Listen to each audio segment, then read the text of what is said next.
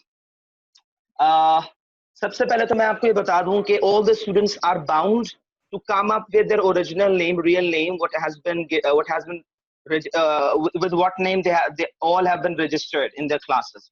Like I can see over here Galaxy J7. So who is that? Could you please tell me? Galaxy J7. Answer my question. Approximately everyone has came with their own name, but there are few. So kindly keep this in your mind that you are supposed to come up with the real name that we have. Like we have Aisha, Suhail, Tanya, and all the names which have been written on their registers. Okay. The other thing is, you all will be muted in the whole session. But if you want to ask any question, raise your hand in the chat section. I'll see that and will unmute you so you'll be able to ask questions. लेकिन in general ये होगा कि हमारे lecture के and में आप मुझसे questions पूछ सकते हैं, ठीक है. लेकिन फिर भी आपके ज़हन में कोई क्वेश्चन है तो आप उसको नोट डाउन करें. और अगर वो बात फिर भी समझ नहीं आती, आपको आप चाह रहे हैं उसे पूछना, तो आप चैट पे हैंड रेज करेंगे, जैसे आप लोगों को यकीनन यूज करना आता होगा. तो वहां पे ये होगा कि आप क्या कर सकते हैं, मुझसे क्वेश्चन कर सकते हैं. अब यहाँ पे सवाल आया है अभी कि सर हम माइक क्यों टर्न ऑन नहीं कर सकते, why can't we turn on mics. तो बेटा इसका सिंपल सा इशू ये है कि बहुत सारे इश्यूज होते हैं आपके घर में, कुछ साउंड जनरेट होता है, पीछे से डिस्टॉर्शंस होती हैं. इससे पूरी क्लास में जो मेरी ऑडियो है वो डिस्टॉर्शन का शिकार रहेगी और आप तक जो मेरा मैसेज है वो प्रॉपर कन्वे नहीं हो सकेगा.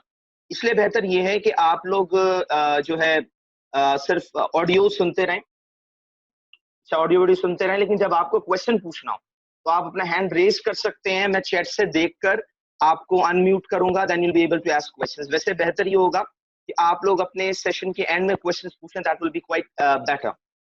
ठीक है. तो I hope that I've answered your question, Mr. Alian.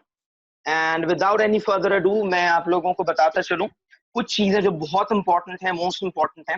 सबसे पहले तो बेटा इस कोविड-19 में बच्चे बहुत ज्यादा डिटैच्ड हो गए हैं स्टडीज से, और इस वजह से जो इशू आ रहा है that you all are out of studies for so long. जब तक शायद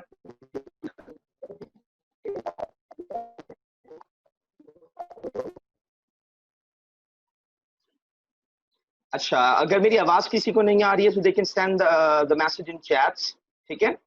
And everyone is requested to kindly turn on their cameras, as video is mandatory for everyone.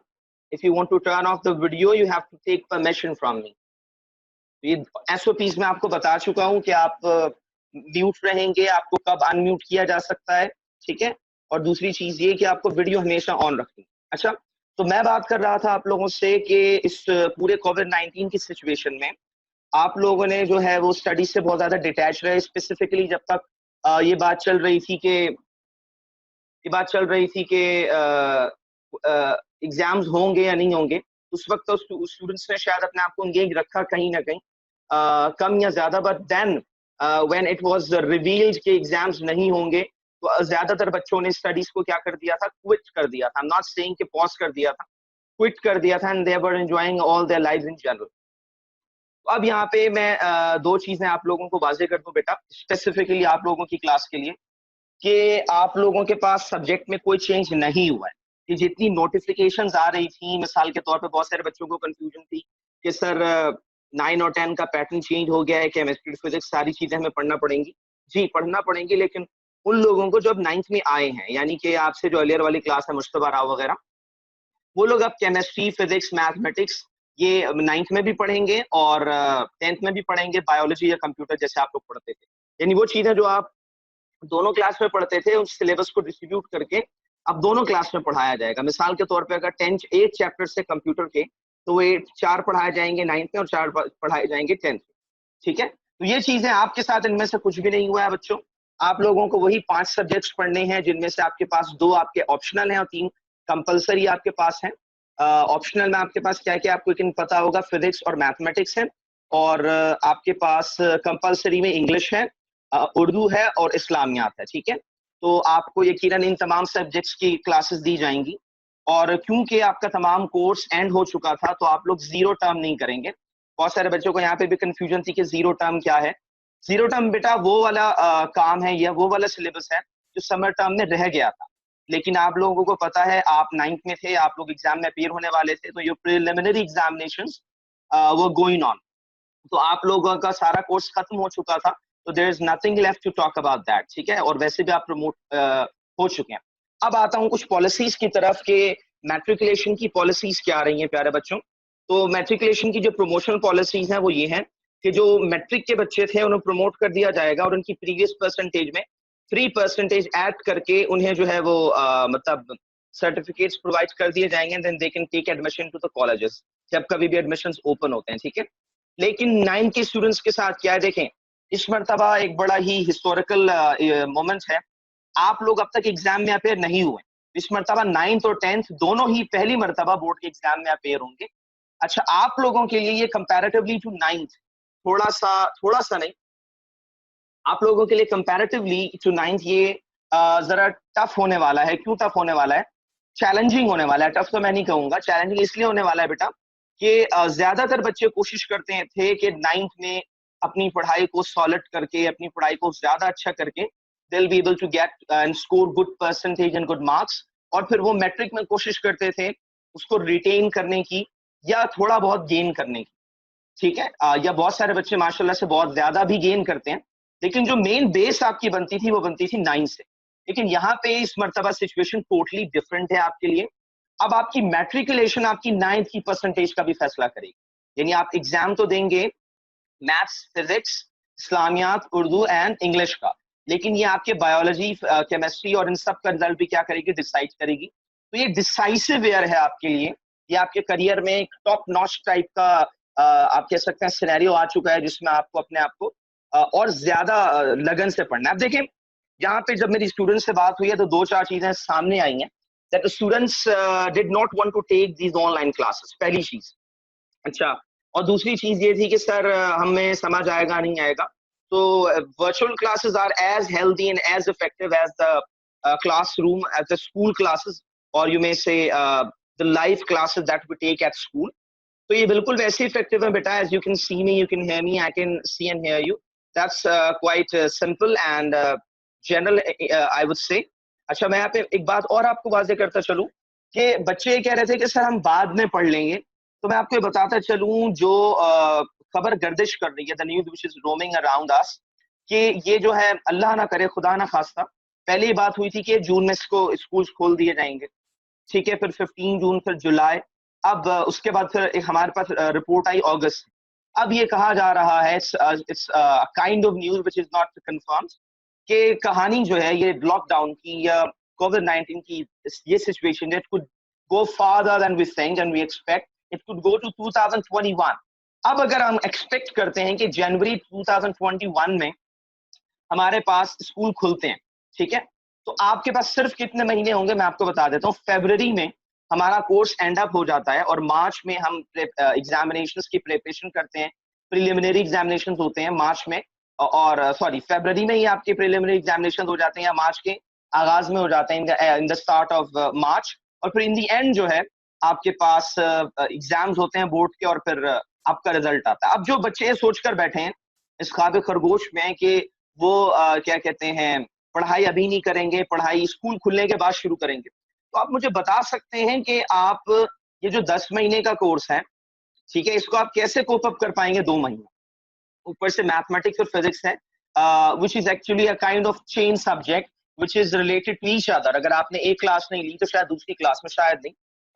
यकीनन आपको इश्यूज आते हैं, आप किसी भी सब्जेक्ट की बात करें, ग्रामर की इंग्लिश में बात कर लें, उर्दू ग्रामर की बात कर लें, there will be certain issues, इस्लामियात की बात कर लें, ठीक है। सो काइंडली इन तमाम जो आपके जहन में उठने वाले सवालात हैं, आप इनको अपने जहन से दूर करें और उसके बाद फिर अपने आप को मेंटली भी, ठीक है, इस चीज के लिए सबसे पहले मेंटली प्रिपेयर कर लें कि आपको वर्चुअल क्लासेस लेनी है और ये उतनी ही इफेक्टिव है जितनी कि आपके पास जनरल क्लासेस होती हैं। क्योंकि बेटा आपका मेन मकसद है स्टडीज करना, आपका मेन मकसद है अपनी नॉलेज को गेन करना, और यकीनन हम भी नहीं चाहते कि ऑनलाइन क्लासेस हो। जैसे आपको इश्यूज हैं इसमें, जैसे आपको इसमें इश्यूज हैं बेटा, मुझे भी और मुख्तलिफ टीचर्स को भी और पेरेंट्स को भी तमाम इश्यूज हैं। इंटरनेट यकीनन आपके घर में भी इश्यूज हो सकते हैं, हमारे घर में भी इश्यूज हो सकते हैं। It's not like that you will only be suffering, लेकिन हमें क्या करना है, it's a time that we have to hold each others hand and do support each other to go farther, ठीक है, to go towards more and more betterment, I would say. अच्छा, यहाँ पे एक बात मैं वाज़ेह करता चलूँ आप लोगों को कि ये चीजें ऐसा नहीं है कि अभी से लेके थ्रू आउट द सेशन चलेंगी। हमने जो है मतलब पूरी कोशिश की है कि ये अर्लियर जितना जल्द से जल्द खत्म हो सके, जितना जल्द से जल्द खत्म हो सके हम इसको खत्म करें, और अल्लाह ताला से दुआ है कि ये सब खुल जाए। लेकिन मैं आपको बताऊं थोड़ा सा टाइम लगेगा हमें इसको समझने में, हैबिचुअल होने में। Once will be habitual, it will be like our normal routine classes, ठीक है। तो आप लोगों को मैं कुछ चीजें बताता चलूं कि क्या होगा।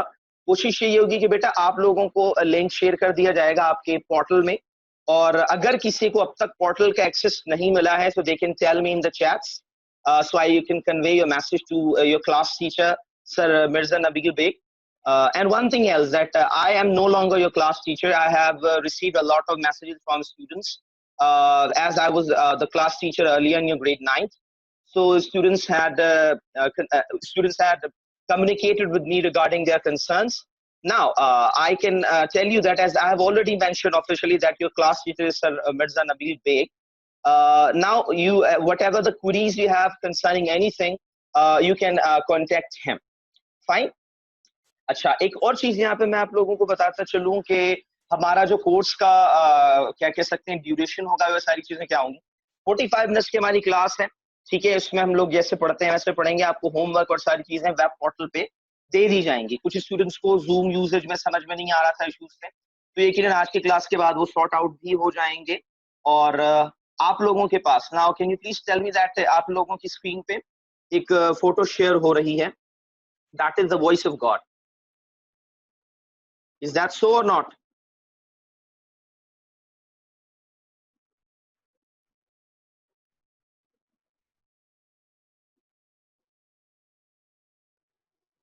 जी सर, दिख रही है।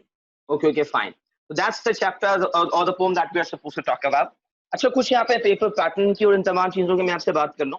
The paper pattern will remain the same as it was earlier, ठीक है। 9th में जो पेपर पैटर्न था आपके पास, आप लोग माशाल्लाह से फेमिलियर हैं, तो आप लोगों को इश्यूज नहीं होंगे।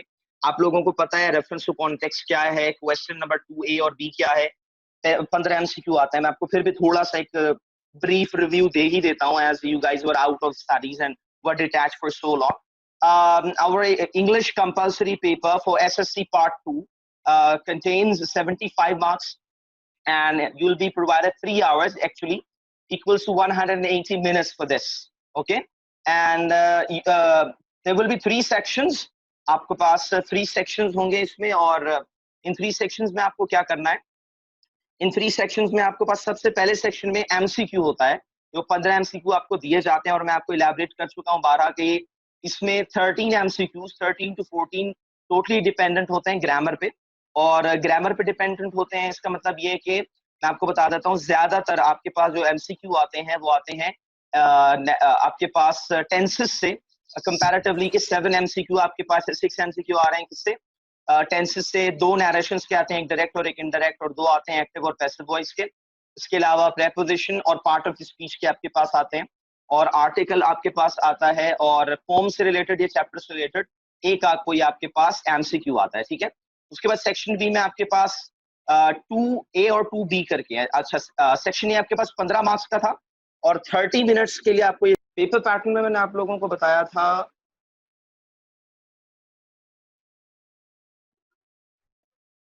पेपर पैटर्न में बच्चों मैंने आप लोगों को बताया था कि क्या क्या चीजें आती हैं। तो सेक्शन बी में हमारे पास आता है क्वेश्चन नंबर 2 क्वेश्चन आंसर्स का, जो पार्ट ए में आता है प्रोज और पार्ट बी में आता है पोम। क्वेश्चन 3 हमारे पास आता है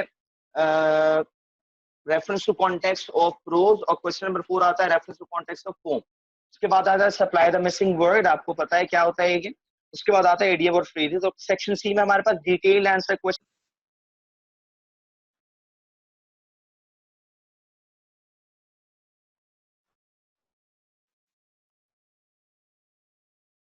ओके, तो मैं आप लोगों को बता रहा था, kindly turn on your videos.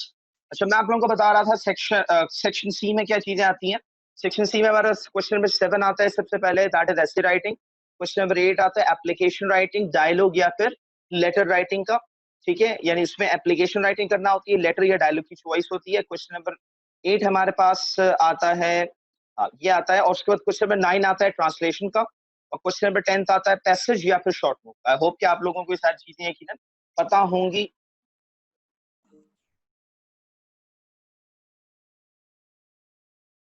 Okay, really sorry for this intervention as it had to happen.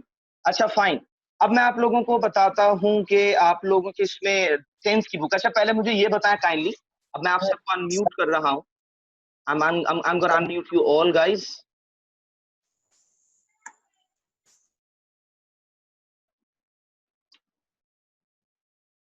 Sir, Wait now.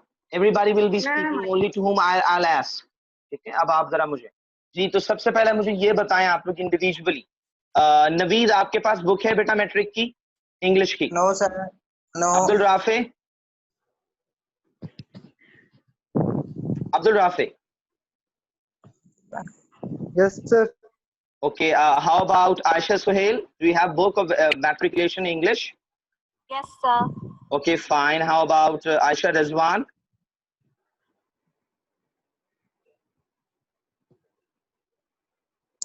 Aisha Rizwan,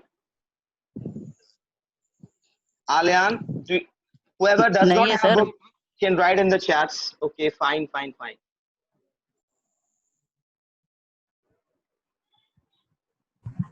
Okay, so whoever does not have the book, inshallah, I'll be sharing the PDF with you guys, but I'll be sharing the snapshots with you of the book. So the chapter or the poem that we have taken to talk about today is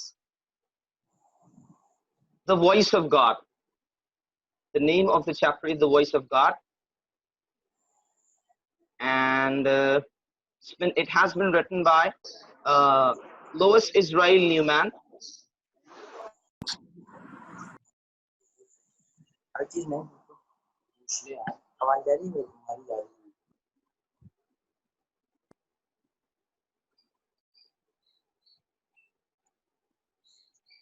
सब रहा है।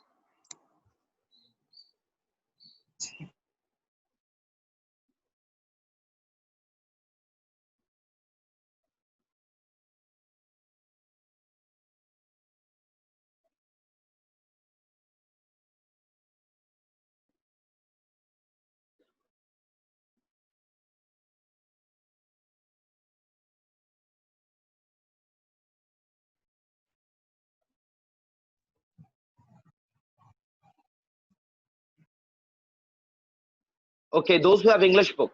So the poem that we're supposed to start is, kindly, though they have their books, they can open it.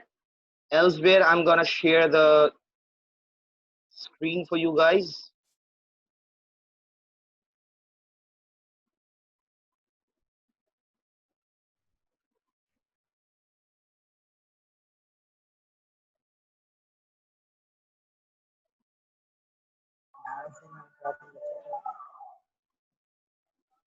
आवाज नहीं आ रही, बोलो। Sir Now, आपकी आवाज नहीं आ आप सबको नजर आ रहा है? मैंने स्क्रीन पे शेयर कर दिया The Voice of God. Can you guys see it? रही। Yes. Okay, fine. Let's start with it. The poem This poem is written by Lewis I. Newman. I. Newman. What is I. Actually, his real name and the full name is. This poem is written by Lewis Israel. Israel, you've heard the name of a country as well. Israel. So Israel Newman. Israel Newman. In 1893 till 1972. Let me tell you one thing, that his name was Israel Newman, but he was born in America. America's state, Connecticut, USA, okay? He was born in the Providence, Rhode Island, USA. He studied at Brown University, and after his doctorate lecture at Columbia, he is the author of many books. Okay, fine. Let me tell you one thing. Okay, let me tell you one thing, that he was born in Providence, Rhode Island USA, यानी ये पैदा कहाँ हुए थे? America में, ठीक है। और वैसे थे ये ज्यू पता है आप लोगों को किसको बोलते हैं? ज्यू जो है वो जूडिज्म को फॉलो करने वालों को बोलते हैं, यानी कि यहूदियत को फॉलो करने वाला क्या कहलाता है? यहूदी कहलाता है। तो he was actually a Jewish, ठीक है। ये पैदा हुए थे अमेरिका में, लेकिन ये जो तालिमात, आपको पता है अमेरिका में क्रिश्चियनिटी है, जूडिज्म नहीं है, लेकिन ये फॉलो करते थे जूडिज्म को। ही वाज, अच्छा इससे आपको कुछ इससे हटकर बात बताता हूँ, was actually a radio anchor, and he was a radio newscaster, as well as he was a producer of many programs on radio. So he was quite a kind of famous person. Elsewhere he used to write poetry as well. यानी इनका जो main काम था, main stream जो काम इन्होंने किया है वो रेडियो पे किया है, एज अ ब्रॉडकास्टर, ठीक है, और एज अ होस्ट। लेकिन जो इस चीज के लिए मतलब आज हमें पढ़ रहे हैं पोइट्री, और ये इनका मतलब he used to do poetry as well. He studied at Brown University, and after his doctorate lecture at Columbia, इन्होंने ब्राउन यूनिवर्सिटी से क्या, कोलंबिया यूनिवर्सिटी से क्या किया, इन्होंने पीएचडी किया। उससे पहले ब्राउन यूनिवर्सिटी से इन्होंने अपनी स्टडीज को क्या किया, कंप्लीट किया। अच्छा आगे बताया जा रहा है, he is the author of many books on religious subjects. This poem brings out his religious bent of mind. Over here there is a word, as you guys can see, is bent of mind. What does this word mean? Bent of mind means, bent of mind means a school of thought, यानी सोचने का नजरिया। मिसाल के तौर पे आप किसी शख्स को देखते हैं जिसने दाढ़ी बढ़ाई हुई है और टोपी पहनी हुई है, और उसकी जिंदगी में भी आपको इस्लाम से मुतल्लिका चीजें नजर आती हैं, तो दरअसल ये जो उसका हाव भाव है, उसका हुलिया है, या उसकी तर्ज जिंदगी, लाइफस्टाइल है, ये सब की सब डिपेंड करती है उसके बेंट ऑफ माइंड पे। बेंट ऑफ माइंड का मतलब होता है स्कूल ऑफ थॉट, या उनका सोचने समझने का ढंग, नजरिया क्या है चीजों के हवाले से, that is known as bent of mind, ठीक है। अच्छा एक और चीज मैं यहाँ पे वाजे कर दूं कि ऐसा नहीं है कि मिसाल के तौर पे अगर आपको रैप स्टार देखते हैं तो जाहिर सी बात है रैप स्टार ने वो फ्रीकी सी जीन्स पहनी हुई होती है, ठीक है, टॉन जीन्स, उसके साथ टी शर्ट है और उसने चेन्स पहनी हुई होती है, and he wears a cap.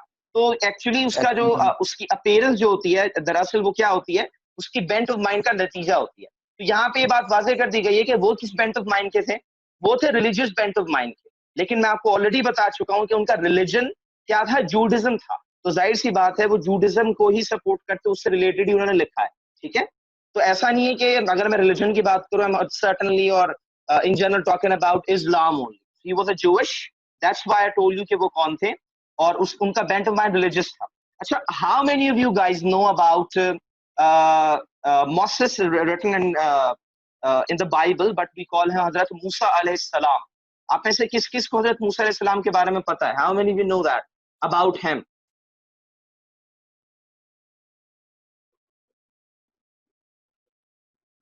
I'm gonna unmute you all. Okay, how many of you know about Hazrat Musa alayhi salam? Who was he and how? What did he used to do? आपको अगर नहीं पता तो मैं बता देता हूँ कि हजरत मूसा अलैहिस्सलाम जो है वो अल्लाह के बड़े जय्यद पैगंबर थे, और हजरत मोहम्मद मुस्तफ़ा सल्लल्लाहु अलैहि वसल्लम से पहले जो है वो थे हजरत ईसा अलैहिस्सलाम, या आए थे, अल्लाह ताला ने उन्हें भेजा था, और उनसे पहले हजरत मूसा अलैहिस्सलाम थे, ठीक है। और हजरत मूसा अलैहिस्सलाम के बारे में आपने यकीनन पढ़ा होगा, उनका वाकया जो फिरौन वाला है, ठीक है, और उसके साथ क्या हशर किया अल्लाह ताला ने। तो यकीनन बहुत मशहूर वाकया है, कुरान में भी यकीनन इसको नोट किया गया है और कोट किया गया है। तो अगर आप हजरत मूसा अलैहिस्सलाम के बारे में पढ़ें तो आपको मालूम होता है कि हजरत मूसा अलैहिस्सलाम जो है वो कोह तूर या कोह वतूर कहा जाता है, like the mount of tour. वहां पे हजरत मूसा अलैहिस्सलाम जो है वो जाया करते थे अल्लाह ताला से कलाम करने के लिए, बात करने के लिए। अब आपके जहन में यकीनन ये सवाल आ रहा होगा कि सर पहाड़ पे क्यों चढ़ते थे? क्योंकि देखें एक पर्सपेक्टिव ऐसा है कि अल्लाह ताला या खुदा जो है आसमानों में रहता है। वैसे ये पर्सपेक्टिव टोटली रॉन्ग है। इस्लाम में इसकी सख्ती से ममानत है। हम नहीं कह सकते कि अल्लाह आसमान में रहता है, अल्लाह ऊपर रहता है, क्योंकि अल्लाह ने फरमाया है कि अल्लाह तनाजुर में। अब क्योंकि जो जूडिज्म है या जो जूश हैं यानी यहूदी हैं, वो हजरत मूसा अलैहिस्सलाम को मानते हैं और उनके बाद आने वाले नबियों का इनकार करते हैं, जिनमें हजरत ईसा अलैहिस्सलाम है और हजरत मोहम्मद मुस्तफा सल्लल्लाहु अलैहि वसल्लम है। इन दोनों का इनकार करते हैं, इस वजह से उनको मानते नहीं है। तो क्योंकि ये जूश था तो उन्होंने उसी जो अल्लाह ताला से बात करते थे हजरत मूसा अलैहिस्सलाम, उसी चीज को आइडिया बनाते हुए ये पोम लिखी है द वॉइस ऑफ गॉड।